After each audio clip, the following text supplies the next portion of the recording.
Is Slackware any good? Slackware is a slacker and shouldn't be dealt with except by removal from your computer.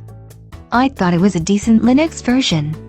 It is maintained by one guy, probably just to keep his resume up to date, or because he doesn't want to admit that he has nothing else to put on his resume. Linus Torvalds put out Linux. But Linux is well maintained, and it doesn't need Linus to do the maintenance. For example, Slackware is updated and released when he wants to, not when it needs to be. So you don't like Slackware?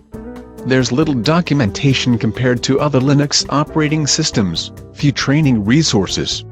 No master user email list for 15-minute explanations, no standardized test schedule.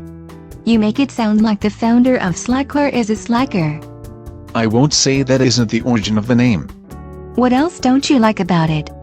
No support for the operating system, no organized release schedule, no central repository with prior and recent versions you can mix and match.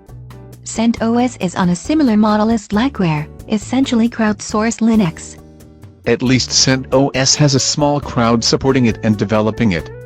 Slackware is maintained by one guy who maintains it like a computer science project, just enough to get a passing grade. That presumes the project is over when he's completed the course. And Slackware dies when the guy does, if not before when his interest in the OS dies. At least CentOS has a group that can keep it going. I've heard the jokes about it being more elite than the cult of Apple. Apple's entry is simply the price of admission, but they have genius bars that actually help you when you have problems. Slackware goes slack when you have any problems.